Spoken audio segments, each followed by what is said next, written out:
Can I use that to bring up a really good point here, which is Yeah. part of what I think is so amazingly appealing about the Swashbucklers and this era and concept is it taps into something for um, from childhood for us, Yeah. from being young boys who want adventure.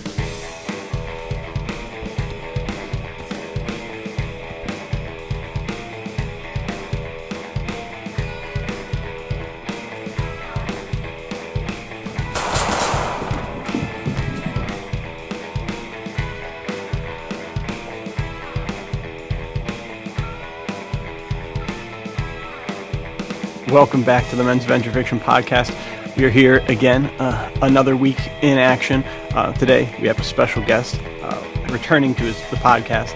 Luke, do you want to introduce our guest for the people? Yeah, needs no introduction, but let me just tell you, we are on here with Terrance Layhew, one of the most well-dressed men in the United States and one of the best writers that we have working today. I'm super excited for this conversation because, Terrance, your new book, THORN, is such a fun swashbuckling adventure. You can go check out this Shoot Off the Podcast episode where we were all together watching the Robin Hood movie to hear some thoughts on swashbuckling and things like that. We're going to dive deeper into it.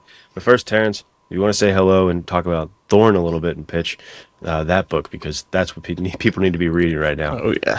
Thank you, very kind. Love coming on the podcast with you guys. THORN is a medieval swashbuckling adventure story. If you love the daring of Zorro, the legend of Robin Hood, and the romance of the Scarlet Pimpernel, this is the book for you. I adore it because it pulls in so many different genre elements, but is hung together by that core of a swashbuckling adventure story with actual swords and bucklers, which I love getting to play with that medieval aspect, because I feel like people really don't know. They think medieval, they think Game of Thrones. Yeah. Okay, fair, but there's so much more to it, and just the tensions and political intrigue of that era, I was really glad to bring to life. Well said. The knights in like that era always seems to be so overly serious and stoic, and to have that like Robin Hood Zorro energy in there, perfect. So thank you for integrating those two together with mystery. I would say too is one of the genres I really got big time in there too. Yeah, have either of you read The Scarlet Pimpernel? No, I've not. A very long time ago, I listened to it on LibriVox, and I enjoyed it thoroughly, which I got to say that I think I said this on your podcast, perhaps, but the sequence that we start off with them in the tavern is just so perfect. It catches the vibe so well even thinking of Robin Hood when Maid Marian comes to the tavern and they're all in there like hiding, there's this really good Louis L'Amour short story where they're in a tavern, and it involves it's a great swashbuckling adventure. It's just Zorro. Everything starts in a tavern, and I remember that being a big aspect of the Scarlet Pimpernel, if I remember correctly. There being kind of a whole tavern sequence, and being like, man, this is sick. So as soon as it's awesome working with someone who is a master of the genre they're working in, where you know, because you've read so much and you've been like steeped in it for so long, that it's like, all right, this is an element that I have to pull in. That is it's tropey but not overused, you know. So very well done. And to Luke's point and your point about knights, I remember growing up wanting to be a knight. You know, like that's what you want to do. And for the longest time, because of that shift towards like the Game of Thrones stuff, the more like gritty, dark stuff, or the ultra stoic, it was like, okay, well, knights are kind of boring, and it's got to be hard to move in the armor, so I'm not really interested in that. So when you said you were doing a medieval swashbuckler, I was like, medieval swashbuckler? I forgot that was the thing that like I loved as a youth, you know, like that was something that, so reading this was kind of like a callback to when I was in the 7 to 14-year-old range and being like, oh yeah, this is what writing is all about. This is so sick. So well done. Thank you. I like to think that that's a good age range, as much as THORN has some serious topics in it. Yeah. My wife and I, Faith and I, were talking about how you can tell a writer's priorities based on reading the book. Like, what is the thing they are trying to, who are they writing for? Are they writing for themselves? Are they writing for the audience? What is the intent? What is their designing principle? And I'm realizing I write a lot for who I was at age like 13, 14, Yeah, where dude. these are the types of stories that I want more of. They're a little bit more serious, touch on Hmm. some things that make me feel a little more grown up. But at the end of the day, it's still something that you can enjoy without just traumatizing your child, Yeah. essentially. Great Very well point. I said. remember Frank and Zach from P3 coming on and talking about that, like kind of boys fiction that speaks to everything that hypes up and fires up a kid in that age range, but doesn't speak down to them or like, baby them in a way, can talk more seriously with them about some of the truths in life that aren't as pretty to look at.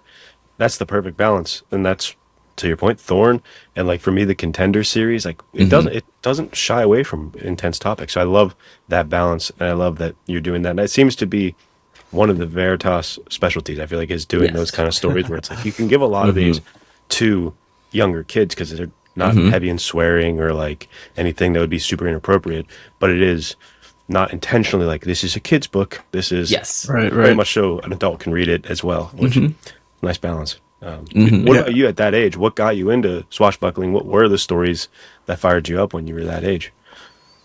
It was probably Zorro. I don't know if so Legend. keystone moment of young Terrance's life. Yeah. My parents rent The Mask of Zorro on from DirecTV pay-per-view, and tiny little let's go. Terrance, they record it on VHS, they watch it at night, and I sit there in the little doorway between my Legend. room and where they're watching the movie, and I'm staring at it like, this is epic. That And is this fantastic. is what movies are.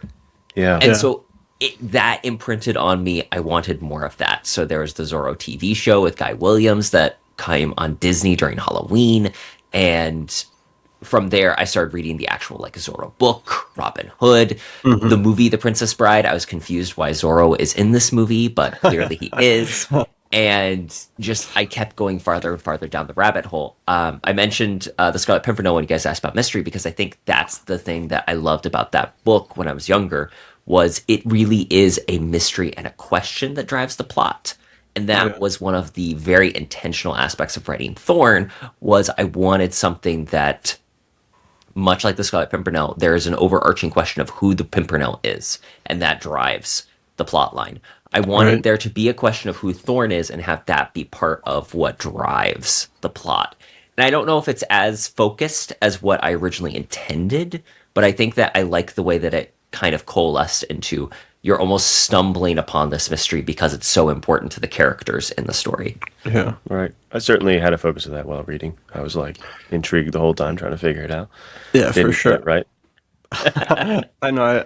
That was the best part. Was it was like, okay, well, this is getting obvious, and then it's not obvious, and then it is obvious again, and then it's like, what is how is he woven such a tight mystery? I can't figure it out. Well, this is, in my opinion, like one of the great theoretical questions of swashbucklers. Like when every time I go back to the Mask of Zorro, the Mark of Zorro, the actual like book, like if I was to read this in the pulps back in like the 19 whatevers, would I know that Don Diego is Zorro? Yeah, Am I that's supposed a to know great Don question. Diego is Zorro? Because at this point, everyone knows Don Diego is Zorro. Yeah, that's a really good point. Yeah, I don't know. Yeah, if you don't show them like in the Batcave, like Batman, how would you know? And the To time. that point, I started coming up with some really harebrained schemes for who Thorn was, which I'll share with you off air. But at a certain point, I was like, this is just too much for my mind to comprehend. And I think that you do a really, like, not this. I don't think this will spoil anything, but it's interesting how, with Zorro, you have Don Diego is kind of. I think the word they classically use is foppish, where Yes. he's like kind of weak. Almost, I don't know if prissy is even the right word, but he's not very much someone that you would be like, this guy he's is. like limp-wristed in Yeah. the classical sense, where he goes, "Hello." What a Yeah, guy. dude, he's definitely got the dead fish handshake when you shake his hand. So it's interesting because there is really no character in Thorn who is limp-wristed, which I think adds to the intensity of it. Is it's like, gosh, everybody is capable of being this guy, and so it makes the mystery that much more engaging and just exciting. So props to you. Fantastic work on that. Thank you. Just unloading. First of all, like Luke said, the swashbuckling action is off the charts. But then to have that in the back of your mind the whole time of like, oh, this is something Thorn might have done. Could this be Thorn? And it's like, oh no, that maybe not. I don't know. So very well done. Very well done. If I can ask both of you guys, what were your early swashbuckler influences? You want to go first, Luke? All right, okay, I'll take it away. I think for sure, growing up reading the Bible and having the Bible stories told to me, I got just inundated with all the cool Bible stories. So even like the one guy who straps the knife to the inside of his thigh in the book of Judges, and he goes in there and he stabs the guy, and the guy is so fat that the dagger gets like sucked into him. Like, dude, I love that sick. little detail is included. I know, it's so funny. And then obviously I loved Samson. I thought he was the coolest guy, which honestly, Samson is like Lighting foxes' tails on fire? Yeah, dude. He's also like early James Bond with the women just always cutting him down. Dude. And then we talked about it on your podcast. I think David is the proto Robin Hood of the stories of just him and the boys fighting people, everybody, like literally their own friends at some points. It's like, dude, this is so sick.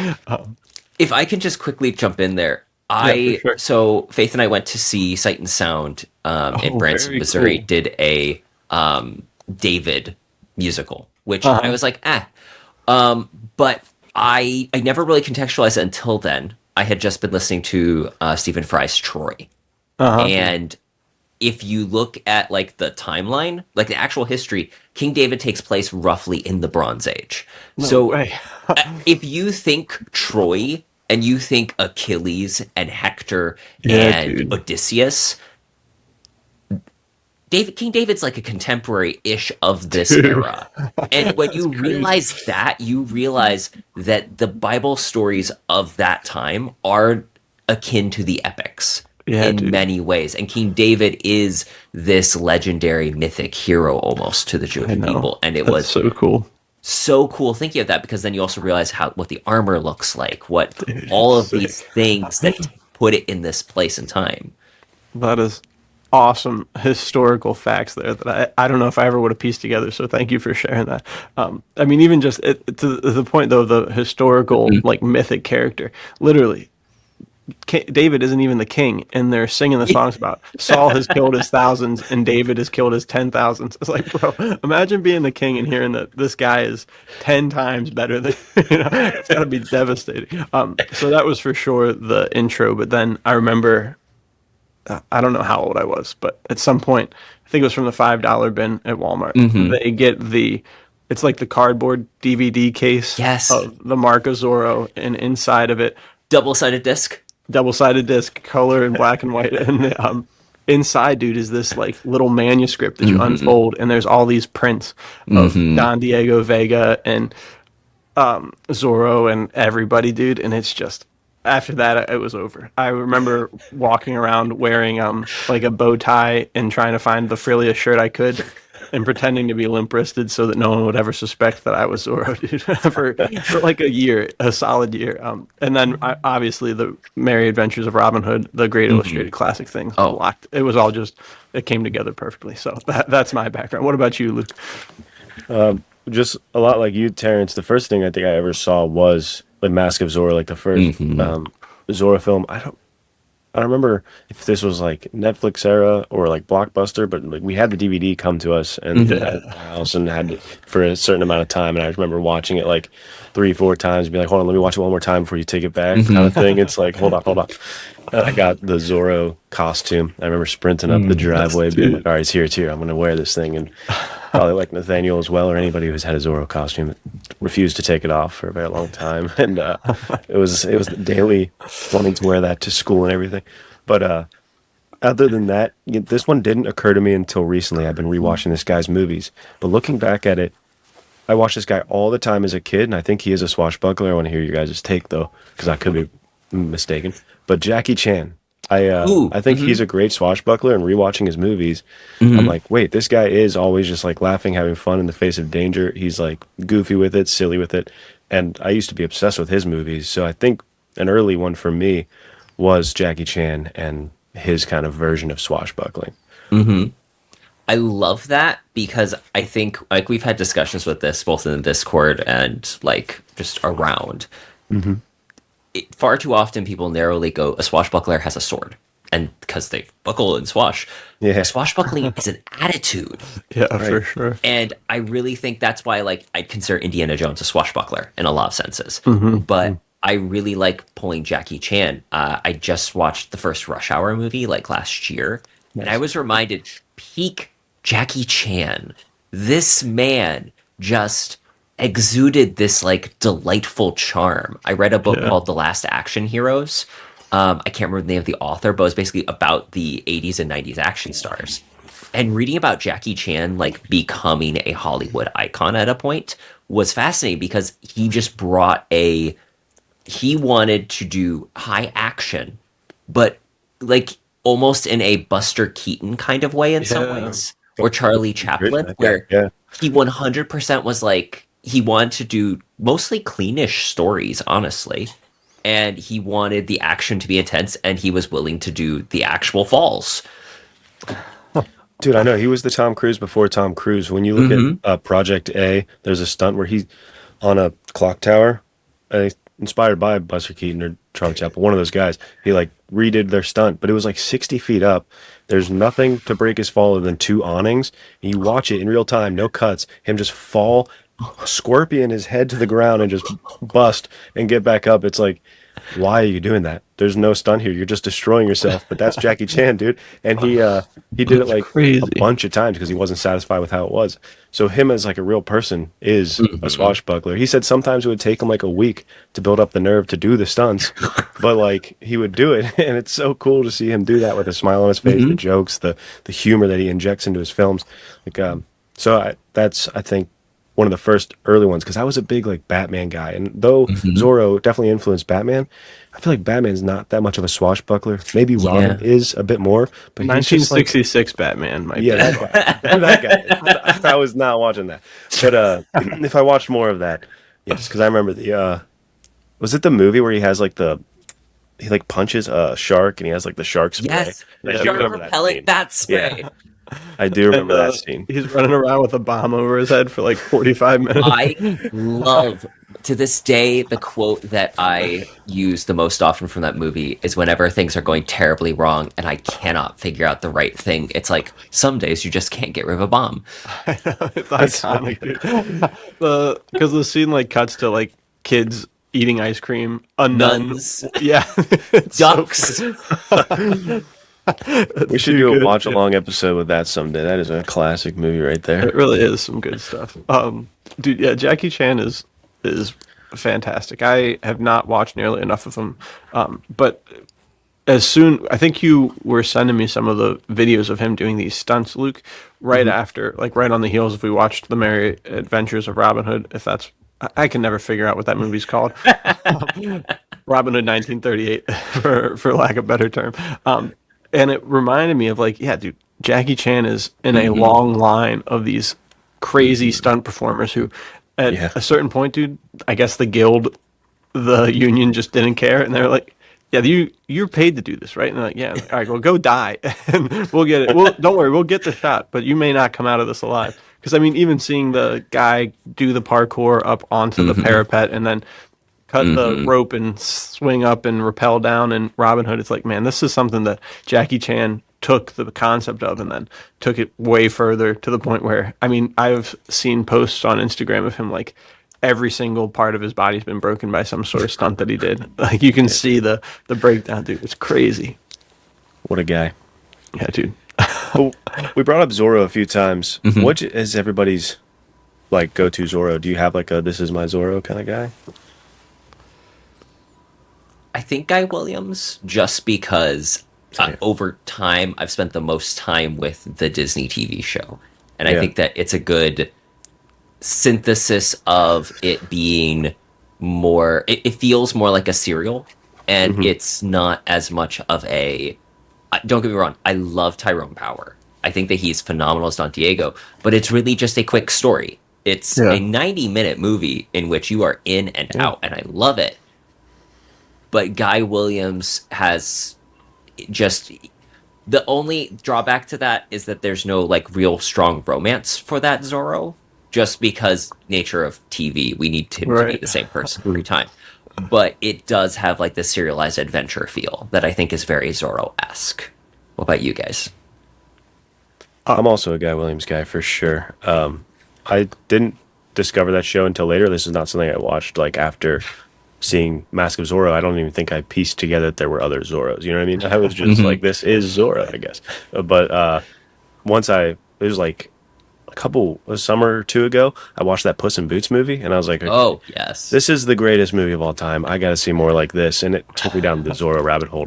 And then Nathaniel, you showed me the Tyrone Powers one as well. And kind of around that era, I was trying to watch all the different Zorros, and I watched the Disney one on Disney, and my son got into it and was enjoying it. It just became the one like you said, I just kept revisiting that one. Felt comfortable. It felt like classic and less of a blockbuster like the movie, and more Yeah. like you said, like a serial, like just a comfort, sort of like what I get with the westerns when I watch Cheyenne and Yes. things like that, but with a swashbuckler. So that's become kind of my comfort and favorite Zorro. But Nathaniel, tell us why we're wrong. Tell us why it's Tyrone Powers. Well, this is the problem is I don't know It's because he young looks so Nathaniel- much like Tyrone Power, if we're being completely honest. Yeah, there's an Instagram post from way back of me black and white next to Tyrone Power black and white, and it was a lot of people were like, "Is that your grandfather?" I was like, "No, but thank you."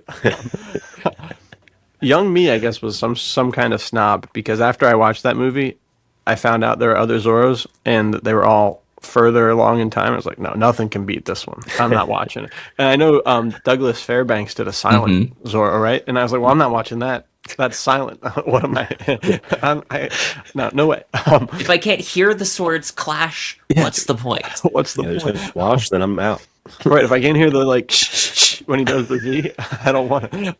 So for the longest time, I just didn't watch anything else. So to that point, it wasn't until probably, I don't know, like 2 years ago that I watched The Mask of Zorro for the first time, which is crazy. And it was fantastic, truly glorious. I don't know how I feel about because Anthony Hopkins is Don Diego, right? And Yes. Antonio Banderas Oh, Jr. Anthony Hopkins as like, can we just say 90s Anthony Hopkins was on a roll. Yeah, This dude. is around the time he was Hannibal Lecter. He was supposed to I be a know. Bond villain. He was just chewing the scenery at a was killing relatively it. older age. Like Yeah. it gives me hope, guys. In my 60s, I can be a badass too. I know. Have we seen The Edge, all of us? The Edge? Yes. I have not seen Yeah, Hopkins. dude, check that out. It is another Anthony Hopkins just masterclass. Him screaming what one man can do, another can do. It's like just fired up. Well, there you go. I got my homework to do. But I have not seen the serial or the TV show. Oh. So I got a lot of. We haven't. I've never seen it, dude. Guy Williams. Never seen it. Dude, check So, it out, please. The jury's out. That could be my favorite too. After time Yeah. passes. But yeah, I gotta. To your point though, the Marco Zorro is ultra tight, and it also goes through his whole time as Zorro, right? Like we go from him being Zorro and not being known as Zorro to him unmasking and giving up the sword in like 90 minutes, like you said. So that's the biggest drawback to that one. And I think Luke's brought it up before. He spends most of the finale not as Zorro, Yes. as Don Diego just fighting everybody, which I like. I think is sick because I'm not a huge superhero guy. Like I prefer my action hero just to be the guy. So that is like the biggest drawback for me with Batman is like Batman's so cool. Why isn't he just like Bruce Wayne, the super spy? You know, that would be I would like that better. But I'm in the vast or the small minority there with that. But I digress. So yeah, I have my Zorro homework to do. It's just I think it's so hard to overcome that like nostalgia fueled Yes. idea of like spending, like I said, spending weeks just dressed up as Don Diego and wearing the bandana that has the eyes around my neck is like my bow tie thing, and then just pulling that bad boy up. It's like, no, I can't watch anything else. It would be dishonest. So, but I fear that has led me to not watching some really good content. Can I use that to bring up a really good point here, which is Yeah. part of what I think is so amazingly appealing about the Swashbucklers and this era and concept is it taps into something for from childhood for us, for Yeah. from being young boys who want adventure the swashbuckler ethos, the swashbuckler archetype, it really does pull out that where it's you know there are consequences, but you have the confidence to believe that whatever the consequences are, you can meet them. And that was something we brought up when we are talking about the 1938 Robin Hood, is that Robin puts himself in very unwise situations, imprudent, but he goes, you know what? Doesn't matter. I can do it. Does he always? No, but he believes that he can. Dude, well said. Swashbuckler ethos is one that I'm trying to like adopt and kind of intentionally live more towards, because it can be one of the most beneficial ways, I think, to move through life. Because, well, I mean, it's like the difference between a swashbuckler and a Batman type of guy is you're on the roller coaster that you know is going to fly off at the end, but the swashbuckler is fully believing like I'm going to roll, I'm going to tuck and roll, and it's going to be fantastic, and we be fine. And then the other guy's like, we're doomed, it's going to die, it doesn't matter. And it's like, I don't want to be that guy. I want to have fun on the roller coaster. I want to think I'm going to roll off and be all right. And so the swashbuckler ethos, one to think about more deeply, I think, and give more credence to, I guess, because I think a lot of people would see like Zorro and this swashbuckler genre and be like, oh, it's silly fun, but it's also, I think, kind of profound philosophy in a lot of ways that can really help you face death and mortality with a little more grace and smiling, not so much pain. Smile on your face.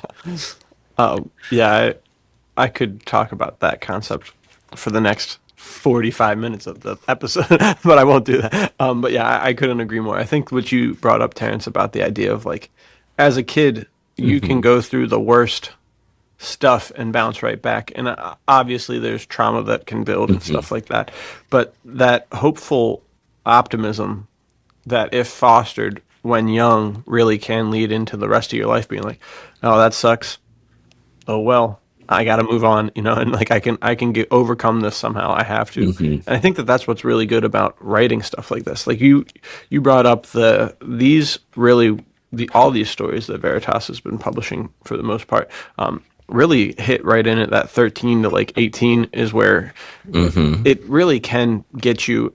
Of like, as a 13-year-old, you may read this and you're like, whoa, I don't know if I should read this. I think Zach said on that podcast, he said something like, I don't know if mom's going to be happy that I'm reading this. Meanwhile, dad's over there like, here, check this one out. This one's you're probably a little young, but that's okay.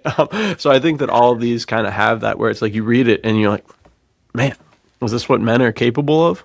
Am I a man? Can I be a man? Like, what do I do to become this? And so I think that if you get it to these kids at the right time, and that partnered with like strong parenting, that really does encourage, it's like, okay, yeah, you're going to make a bunch of mistakes and you're going to fail a lot, but you got to pick yourself back up and you got to keep going after it. And also the fact that you're going to fail from the start here means that it doesn't matter that much. Just learn from it. Don't do the same thing over and over again, and enjoy your life, And I think that then you get handed a Louis L'Amour book, you get handed Thorn, and you read about these guys who are doing that and are facing these massive odds. Or, I mean, even like we talked about on your podcast last week with Robin Hood, you see that scene where they just bust into the tavern and she's like, Dad, help. And then they save the day. And it's like, okay, am I going to be the kind of guy who gives way to his baser instincts and isn't able to control my grimness, my sadness, or any other thing that I have? Or am I going to strive to be this swashbuckler guy who fights against those people who are out of control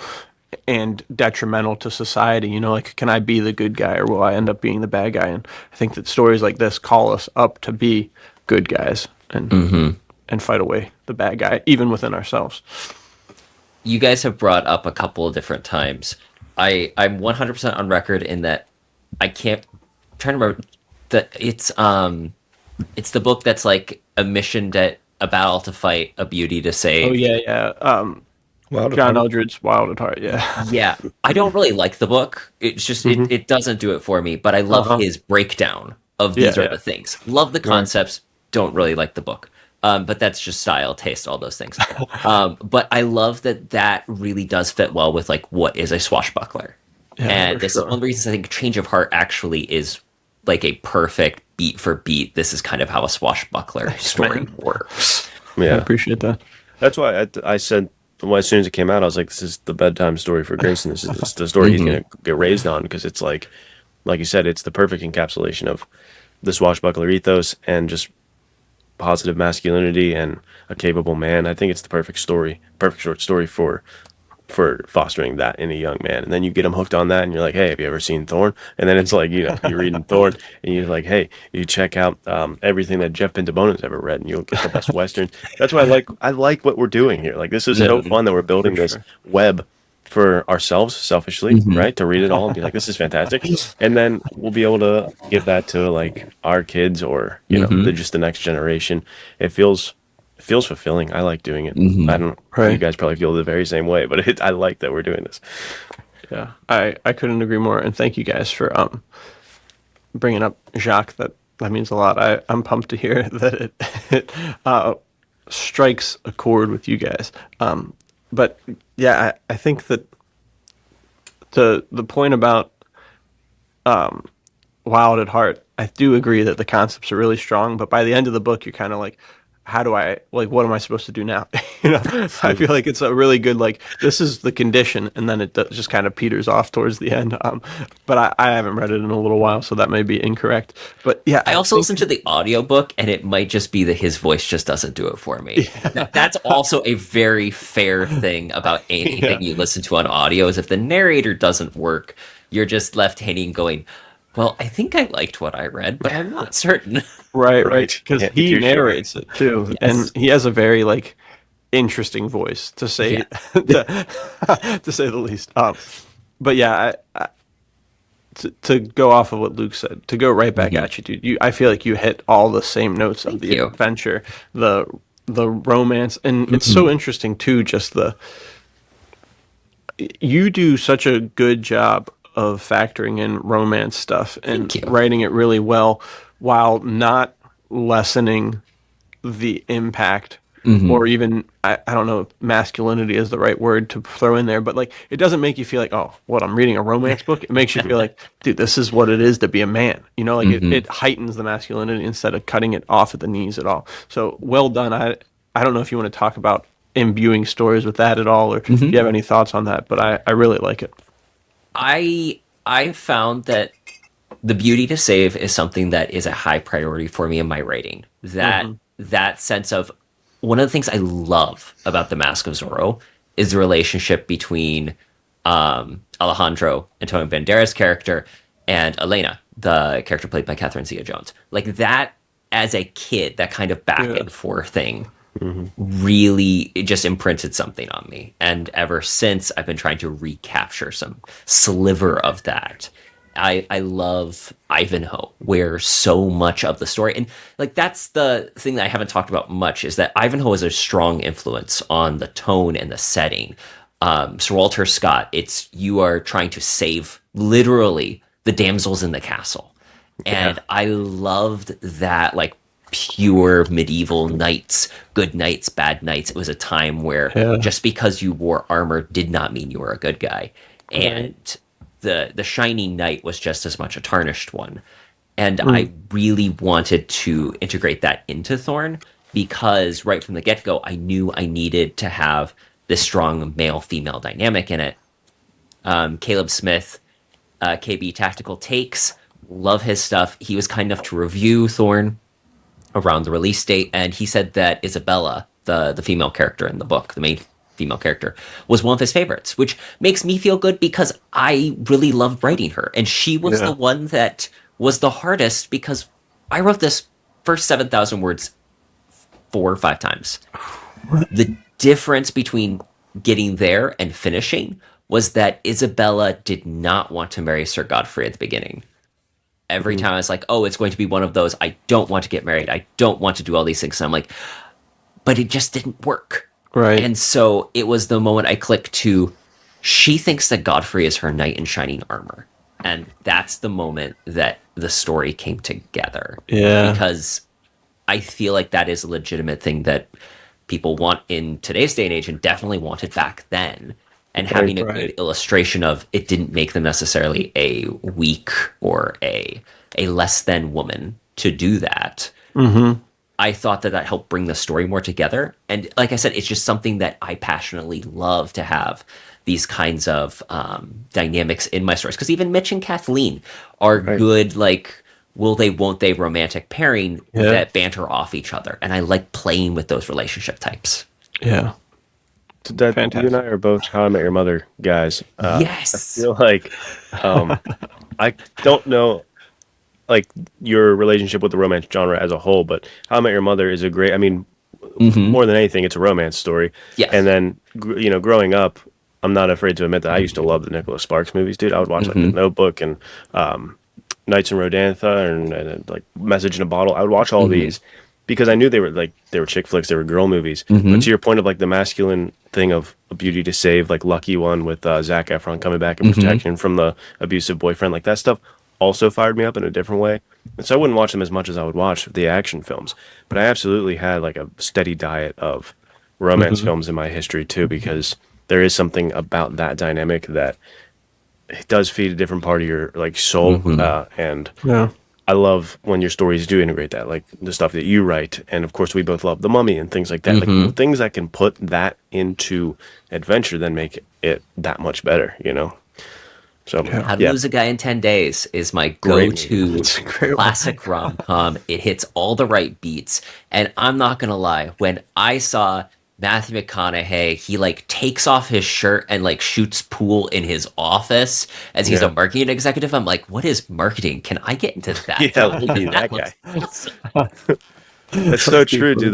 Those guys in those movies, they make you want to work out a little bit harder. You're like, I'm gonna be on their level, dude. I'm gonna be one of these guys. It's a good motivation for the gym, if nothing else. Well, I think we talked about that before, that a lot of the leads in rom-coms and romance movies are often, if you just had a different writer, they would have been these guys that we're talking about right now. Absolutely. Because I'm of the same way. Like I love When Harry Met Sally is one of my favorite movies, even though Billy Crystal is far outclassed. You say that, yet Billy Crystal could have been cast as Shel Scott. That would have been funny, dude. That would have been a wild ride. I can imagine, dude. Whoa. I saw La La Land like 4 times in theaters.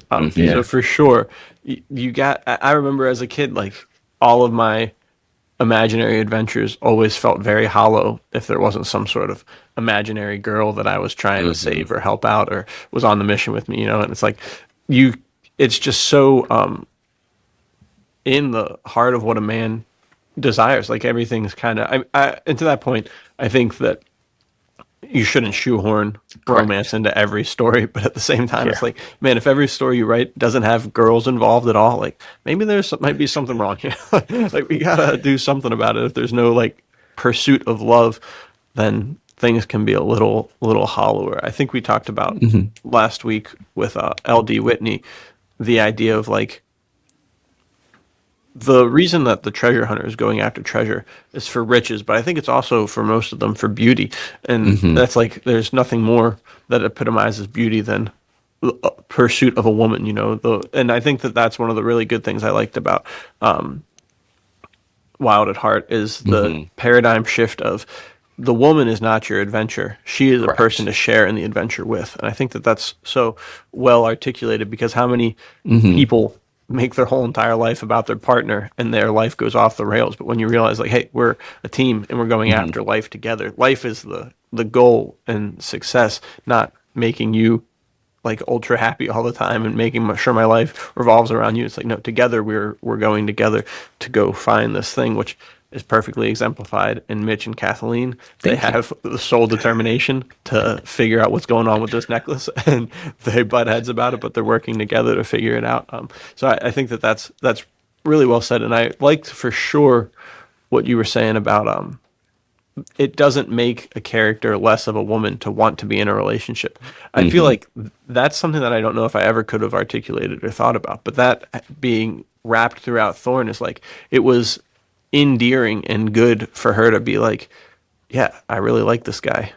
I hope he's not a dirtbag. You know, it was kind of like the whole thing. She was like, "What? Well, doesn't make sense. What's going on here? What's going on with this?" And so that gets back to the mystery aspect of them like trying to figure out the mystery the whole time. So just fantastic. Thank you. Fantastic stuff. Yeah, of course. I want to quickly piggyback. You made the comment about not making the woman the pursuit. I think that that's one of the things I love about How I Met Your Mother is that in their own ways, Barney and Ted, as two of the main characters, really do a great job of illustrating the two different ways in which that becomes an imbalance. When Ted makes it all about finding his wife, his someday bride, his life starts to skitter out of balance. Whereas Barney makes everything about the pursuit itself. The woman is almost inconsequential to the game and the pursuit of the game. And that's done to comedic effect in both cases. But I think it is wonderfully illustrative of when relationship dynamics go out of whack. They've been doing a rewatch podcast on How I Met Your Mother with Josh Radnor, who played Ted, and then the other one of the co-creators, I think it's Craig Thomas. Okay. Josh Radnor's actual wife is a relationship counselor. So that's so funny. Every now and again, they'll give like, what was her insight in the episode? And it's just fascinating to see how much of the show is based around people trying to figure out how to have correct relationship dynamics. And as a writer, I find that fascinating because I think so much of what we should be doing, we're not just telling people go from A to B. This is a world where there are other people involved. And so Faith's working on a longer story right now. And one of the things that she said she needs to work on in the revision is making the world more full. There are random people that you meet as you go from A to B. It's not just the two characters going in a vacuum. You have just people that you're interacting with, and every additional person you interact with creates a new relationship dynamic, creates a new story dynamic.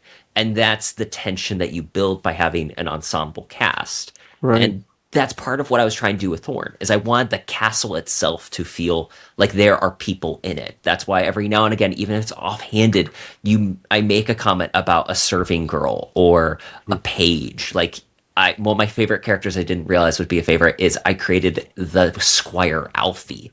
And him just being the put upon squire who has two knights who both want different things and priorities. And then they introduce Isabella, who's like, get me a sword. No, that one needs to be sharpened. Go sharpen it.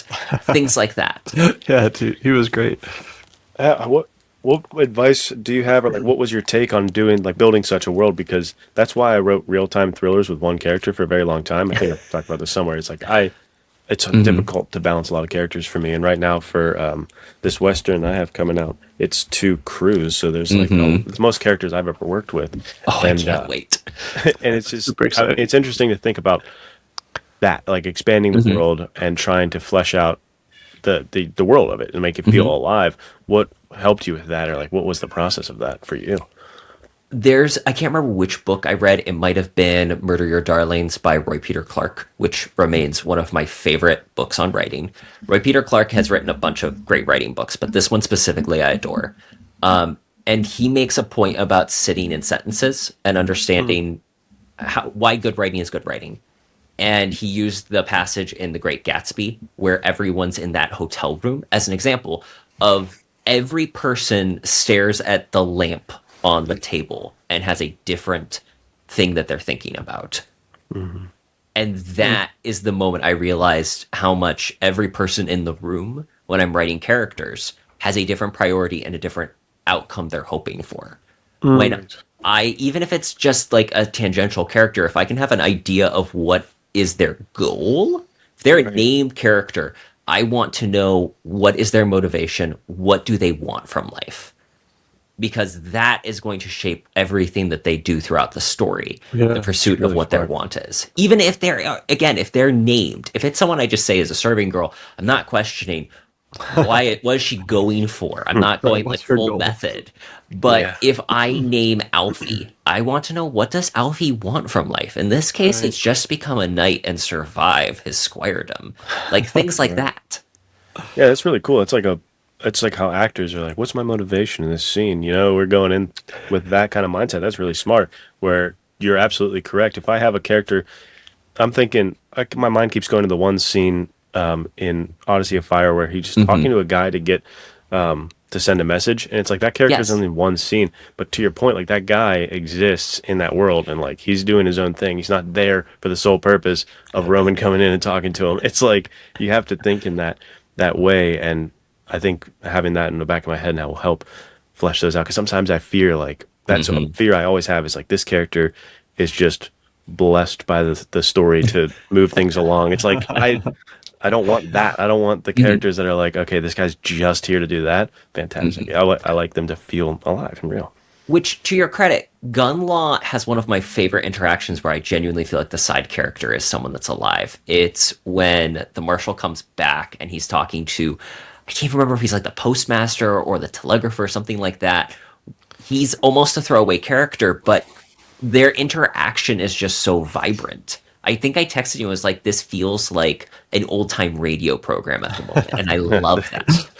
Thank you. I appreciate that. Was it the guy who he comes back and he like drops the broken legged dude off and he's like, you gotta take care of this guy, and he's like, I told you to stop doing this, and he's like, sorry, I gotta go, and he just leaves because I love that book, dude. We need justice for gun law. We also need gun law too, dude.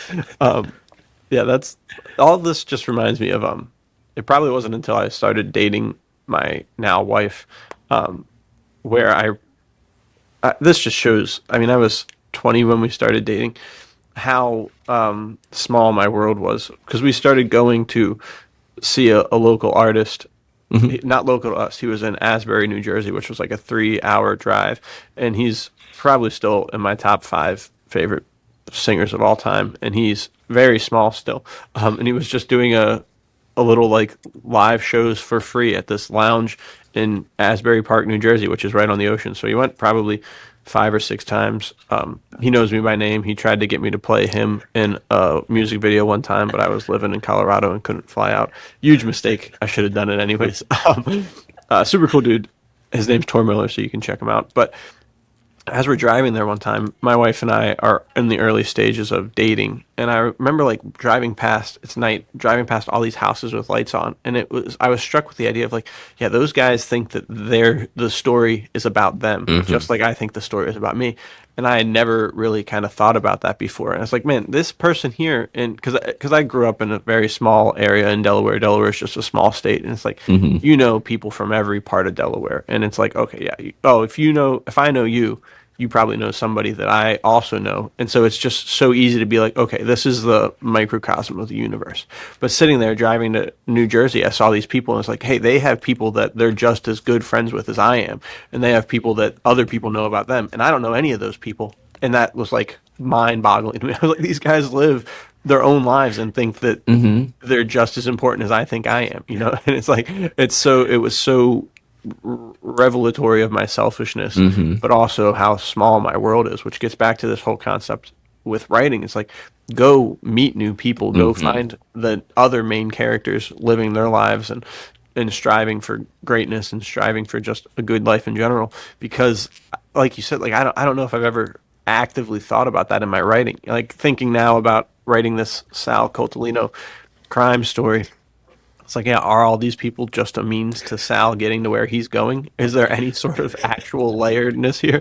So unfortunately, I'm supposed to be done that, but I'm not. But now I may have to rework the whole thing to add in that texture to the story. So thank you, Terrance, for ruining my life. Do you read? Just Brian here to spoil dreams. Brian Panwidge he's incredible at like you'll read the book and each character could be the main character so much so that the next book literally might star them, and then you're like, oh man, that's that guy. He was like the fire chief in that one scene in the last book. Wow. And yeah, so that is something that I stole and wanted to do in Frozen Wrath. Telling you about did a great job with with that. because that was the Brian Panwidge dude. I was like, that guy. How does he do this? Every character and then I want to get into your guys' crime double, but there's a story of his called Hard Case Crime that starts with this guy pulling off a job for kind of like the bad guy in the story. So it's like a low-ranking random henchman guy, and you're with him for the solid opening for like 10 to 20 pages or so, and it's so deeply in his point of view that you're like, this is the main guy, like this is the story, and he's nobody, and that's how he treats every character. I love that so much. That's really cool. So it's a lesson is to read Brian Panwidge and get some feedback on that. But yeah, I don't know how you want to do it, but I want to hear about you guys' crime double, because we have both the authors right here for an absolutely sick upcoming release from Thank you. Veritas. So yeah, let's talk Well, about we can start it by saying that the guy from the Midas game is certainly a swashbuckler. He's you. fantastic. I don't know what I can say too much of, but I have a hard time remembering his name because he is the ultimate con man and has multiple names throughout the whole story. But is it Jack Devlin? Jack Devlin. And What he's a character what I've been freaking sitting with. fantastic name, first of all. It's perfect. Sorry. Anyways, you were saying. He's a character I've been sitting with for a very long time. I've had Jack Devlin as a concept for a character and a con man that started out as just a white collar ripoff. And Yeah, then dude. the more time I've played with him, the more he's become a little bit of a singular character. Yeah. I don't know if he's my most fleshed out, but I'm really excited about him showing up in the stubble because it's a great introduction to who is Jack Devlin and what does he actually want, which I think should be the question of all con artists. Your guys' point about romance, I texted Nathaniel this. I'm like, this is the only story where there's virtually no romance that I've written. And I finished and was like, what have I done? Do I need to like go back and add something? And I had my wife read it, and she's faced like, no, this is fine. Don't try to shoehorn in anything. This is good. I'm like, well, okay, if you say it's fine, then clearly the gods have blessed it. I can move on with my life. Right. Yeah, I think that I don't really know how you could have fit romance into it. For sure, there's like moments where, I mean, he's a charming guy. He's a charming son of a gun, dude. He's exactly who you want as a lead for a con man story. So I thoroughly enjoyed getting to read that. Fantastic work. I can't you. wait for that to be seen by the people. I don't know how, that's what's so interesting about, I've been lucky enough to also read Jeff's Western for the double. I'm so excited. Luke's been talking to me a lot about his story, and then having Sal. It's going to be so cool to see kind of the complementary aspects of these stories with each other versus like, oh, these are drastically different, because it seems like all four of them are going to have like, okay, these have a through line, but they're also so different, because the Sal Coltolino one is for, I think I wanted to take the whole mafia concept and turn it on its head, because I have a really hard time writing in single locations. It's not because it's necessarily hard for me. It's just because I get bored very easily. So like writing in the heart of Alexandria was painful because he's in Alexandria the whole time, and I was struggling through. I was like, well, I got to go jet setting somewhere. But to that point, the Sal Coltolino book has just run out of my hands, because to jet set in 1919 is not possible, because the first intercontinental flight, I think, was in late 1919 or early 1920. So going through all that has been like, okay, well, it's going to take, if I just stretch believability, 5 days to cross the ocean on a liner. What do I do for 5 days? And it's going to take another 5 days to take a train, because the infrastructure after World War I was terrible. So now to get from Spain all the way over to Austria, which was the Republic of Austria back then, that's going to be impossible. So it's been kind of plugging holes and filling problems, but it's been really, really enjoyable to write. And I think the whole premise is Sal finds out that a family that's within the mafia family he works for has someone pulling a hit on him, and you're not supposed to hit within families. So he goes to confront that, and he finds out that somebody from his past, somebody from the Veritas past, is behind it, and he has to go and track him down. So that's the plot. Of course, something happens when he figures that out, that now has the mafia after him as well, because of what he's done. And so he's just got danger from all sides. A heist comes into play. There's the end mission will be to scale the cliffs of the Alps to get to a secret hideaway up in the Alps. So it's been a lot of fun. There might also be some art theft that happens during that. I don't know. I'm telling you, dude, this story's out of control. I have no control over what's happening in the best possible way. But I'm really excited for it to be on the page with Jack Devlin, dude. It's going to be fantastic. I'm excited. Sal Coltolino might be one of my favorite characters you've ever come up with. So Thanks, man. I'm looking forward to him getting some good time on the page. He's super hard to write for me because he works really well juxtaposed by a good guy. So writing him with Noah Redford was like, this is so good because I know he's nothing like Noah, so that's how I can write it. But he's disturbingly like Nate Colt, so trying to figure out a different voice for the two of them was very challenging. And then I started realizing that, like, I think Nate for sure is the most similar to me in the way that he acts and thinks. And I realized at a certain point that any sort of reservation or I'm going to let the situation develop before I bull right in that I have, Sal does not have. So he just starts doing things that are not the right thing to do, for sure. And he's also a criminal. He's for sure not a good guy. So once I realized that, I was like, oh, just think the thoughts that I would think and then shift them so that they're bad thoughts and do that. And that's what Sal does. So it's pretty chaotic. We'll see how it reads. But it's interesting how different characters take you in different directions, you know, based on who they are and how they act. And it probably changes the writing process, you know what I mean? Like, it's like hanging out with a predictable friend or someone who's insane and, like, does something crazy, and you're like, oh, whoa, I didn't know we were going there, but okay. Now I got to fix this. Which this brings up a question for you, Terrance, that I find myself struggling with. And you also, because I write primarily swashbucklers, right? Even Jock's a swashbuckler, Sal's a swashbuckler, Nate Colt's a swashbuckler. So do you. You know, like you're a big swashbuckler guy. How does it work for you to differentiate these characters in your mind while still maintaining that through line of like these guys are kind of devil may care, they enjoy adventure, they enjoy danger to some degree. How's that work in your mind, or does it not work? It depends on how much work I'm doing into establishing who they are first. I really like the Myers-Briggs test. And I use that to identify what are the characteristics of my characters. That's super cool. I try to make sure that each one is kind of different in that their personality profiles are a little bit different. Now, that said, interesting. It does change. Like, I have probably... I wrote for Prose and Procrastination a swashbuckling men's adventure fiction writer as the romantic lead in that story. That's fantastic.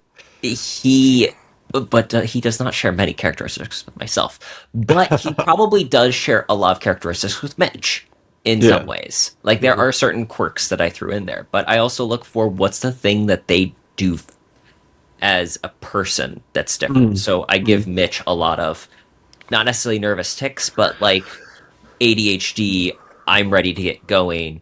Right. I tap my foot, I check my watch, I play with the end of my cigarette lighter. Like, stuff like that helps identify who Mitch is, as opposed to Lamont Grant. That's well said. Very cool. Very cool. A very interesting, insightful take. You might be the most interesting writer of all time, dude. That was very cool. I like that a lot. I have ripped off from countless better writers than myself. To become the ultimate writer. Exactly, dude. He's learned lessons from too many. Code. He's becoming too powerful. It's also interesting, too, to have the deep enough understanding of the Myers-Briggs stuff to factor that in. Like, I feel like I understand that at a very low level, and even like reading through it or going over it, I don't know that I could be like, because this means that you have a really good knowledge of personalities in general, you know, and you're probably also pretty bang up at seeing somebody in the way that they interact and being able to like lock them into their personality type, which is super interesting. So not only may he be the most interesting writer in the world, you're on the path to becoming the most interesting man in the world. So, true story. The reason I found I've been studying con artists for years. So when I all an effort to become one, I hope. At one point, I was like, I want to understand how this works, because people are fundamentally alien to me in some ways. So I need to understand other people better. And no one understands other people better than confidence men. So well said, dude. Well said. I studied the tips and tricks. And that's why writing Jack Devlin was probably the least creating a personality in some ways. Interesting. Because like I said, I sat with the character for a very long time. Right. I knew what he looks for. Yeah, that's cool. And if you read the Midas game, which is my story in the double, Fantastic. it has. Thank you. So, this isn't a spoiler, but the whole premise of the Midas game is that it's a con based on an AI algorithm. Because So why good. not do that now? Yeah. And The front runner, dude. thank you. And it moves with the structure of the way a con game works. Each step and story beat in the story is a step in how an actual confidence game is laid out. And Cool. that was a very intentional thing because I like I said, I studied this. I found it fascinating. I think that it's good storytelling structure to a certain degree, and that's why con artists are the best storytellers. And that's the point that Jack Devlin makes, is that he has become a great confidence man because he wants to be a playwright. It's so layered, dude. Yeah, I really enjoyed that. It was like there's a running joke that me and my one friend have about like we should start selling, like dealing drugs to finance making a movie, and then but the goal of making the movie would be to tell the story of us making the movie. So it just like falls in on Is this an itself so Elmore much. Leonard novel? Because it 100% has that feel. Well, that's what this. There was a point in time where I was reading this and I was like, man, is everything that Jack Devlin is doing so that he can write a play? Because this is genius. If true, I love this. So fantastic to work in the other side too of like very just this is what this character wants, and everything that he does leads up to that. And I thought it was expertly handled. Thank you. I just finished watching Better Call Saul. Oh, phenomenal. Yeah, truly fantastic. And Masterclass in storytelling. yeah, and I mean masterclass of the con game, dude. Just the stuff with his brother in the first season, the first or second season in the courthouse stuff. Like you just watch it and you're like, that was probably the most hyped up I've been watching something. I was like grabbing my wife the whole time. I was like, are they gonna pull it off? This is crazy.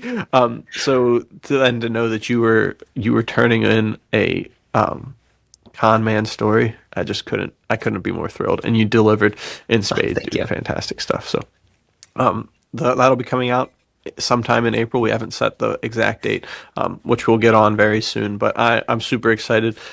Super excited for what Jeff and Luke are doing for the crime stuff, man. It's just fantastic. And then Men's Adventure Fiction May is right on the heels of that, dude.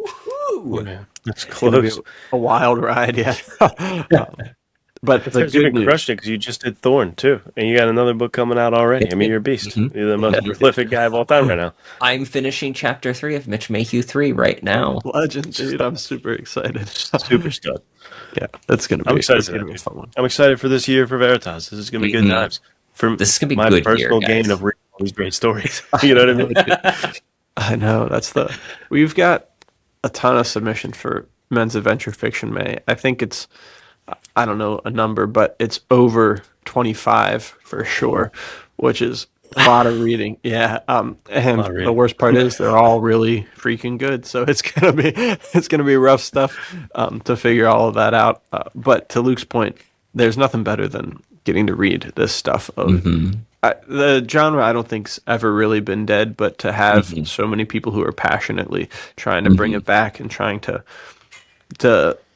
we talked about this with Pulp Fest, like the older generation for sure gets it.